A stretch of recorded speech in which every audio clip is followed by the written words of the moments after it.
Les prières de notre Seigneur étaient toujours des prières parfaites. Jean 12, 27, 28, Matthieu 26, 39, 46.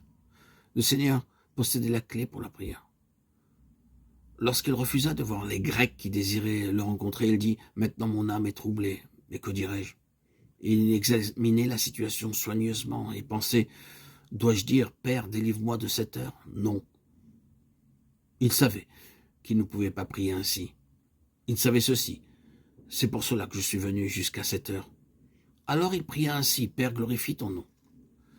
Cette prière fut exaucée aussitôt. Une voix vint du ciel. Je l'ai glorifié et je le glorifierai encore. Si le Fils de Dieu, lorsqu'il était sur cette terre, demeurait dans la position du Fils de l'homme quand il priait Dieu, comment oserons-nous ouvrir notre bouche avec précipitation pour apporter notre prière? Il est essentiel d'apprendre l'art de la prière. Dans le passage de Matthieu, cette nuit-là, dans le jardin de Gethsémani, le Seigneur Jésus fut triste jusqu'à la mort. Comment a-t-il prié dans ces circonstances? Père, s'il est possible que cette coupe s'éloigne de moi. Toutefois, non pas ce que je veux, mais ce que tu veux. Il avait la clé pour la prière. Il ne craignait pas la mort. Cependant, il avait ses propres pensées. Mais il ne voulait pas faire sa volonté propre. Il voulait marcher dans les voies que Dieu avait prévues pour lui. C'est pourquoi il pria une seconde fois. Mon Père, s'il n'est pas possible que cette coupe s'éloigne de moi sans que je la boive, que ta volonté soit faite. Il pria une troisième fois, répétant les mêmes paroles. Il était pleinement assuré de la volonté de Dieu à son égard. Et il dit à ses disciples, l'heure est proche. Levez-vous, allons. C'est notre Seigneur en tant qu'homme sur la terre, possédant la clé de la prière, a de manière délibérée mis de côté sa propre volonté pour celle de Dieu. Comment oserons-nous, au hasard, prononcer les mots dans la prière et conclure que nous avons discerné la volonté de Dieu? Voyons la prière de la Cananéenne dans Matthieu 15, 22, 28 et Marc 7, 24, 30. Cette femme était dans la détresse. Elle s'était écriée dans son besoin, « Aie pitié de moi, Seigneur, fils de David ». N'était-ce pas une prière pressante? Si, certainement. Cependant, chose étonnante, le Seigneur ne répondit pas un mot. Les disciples semblaient approuver l'attitude du Seigneur, car ils lui dirent « Ah voilà, car il crie derrière nous ». Mais comment le Seigneur leur a-t-il répondu? Il dit « Je n'ai été envoyé que vers les brebis perdues de la maison d'Israël ». Cette réponse du Seigneur permit à cette femme de découvrir la manière de s'approcher de lui. Elle vit que le fils de David était en relation avec la maison d'Israël et non avec les nations. C'est alors qu'elle s'est prosternée devant lui en disant « Seigneur, aide-moi ». Elle l'appelle maintenant Seigneur et non pas fils de David.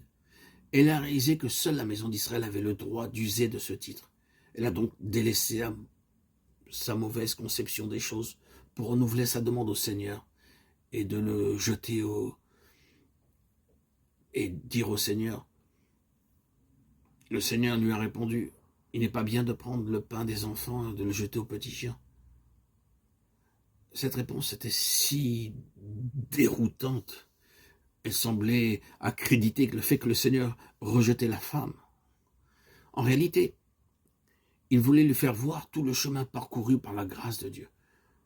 La femme a pu voir sa position et aussi la grâce du Seigneur. Et possédant alors la clé de la prière, elle dit « Oui, Seigneur, mais les petits chiens mangent les miettes qui tombent de la table de leur maître. » Alors Jésus lui dit « Femme, ta foi est grande. » C'est parce qu'elle avait trouvé la clé qu'elle exerçait naturellement la foi.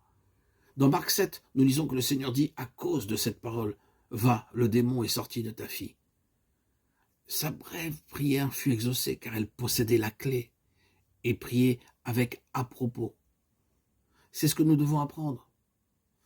Souvent, nous faisons des efforts pour prier sans aucune réponse de la part de Dieu. Cependant, nous ne cherchons pas à en connaître la raison. Frères et sœurs bien-aimés en Christ, comment voulons-nous que Dieu réponde aux prières qui n'atteignent pas le but? Dans les temps de prière, nous devons en premier lieu découvrir la clé, car c'est seulement en agissant ainsi que nous serons sans cesse exaucés de la part de Dieu. Tout en ayant considéré cet état de fait concernant la prière, gardons présent à l'esprit que nous devons être conduits par la voie intérieure et non pas gouvernés par les situations, nos concepts ou nos désirs. Lorsque Cette douce voix intérieure nous dit de prier lorsque dans les profondeurs de notre être, nous avons le sentiment de devoir prier. Alors répondons à cette sollicitation aussitôt. Les situations peuvent uniquement être le moyen de nous conduire devant le Seigneur pour nous attendre à lui. Elles ne doivent pas contrôler notre prière. Et les pensées ne sont utiles que pour cristalliser et définir les indications intérieures. Elles ne doivent pas être la source de la prière. La prière selon la volonté de Dieu n'est possible que lorsque nous sommes nous-mêmes en harmonie avec cette volonté.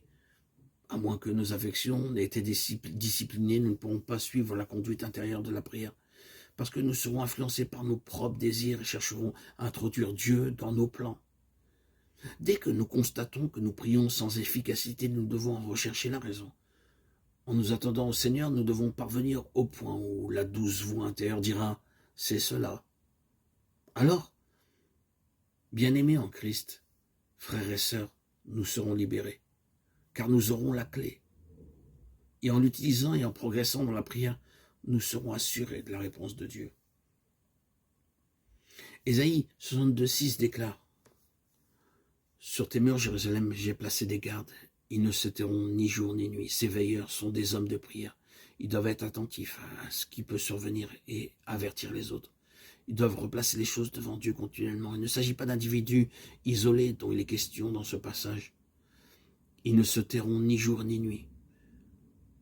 Il est ici question d'une compagnie de veilleurs, et ensemble ils apportent leur requête à Dieu.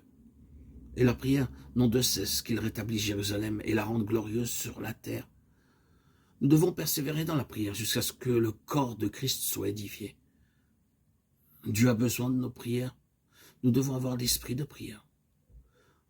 Nous devons maintenir une atmosphère de prière. Nous devons posséder la clé pour la prière.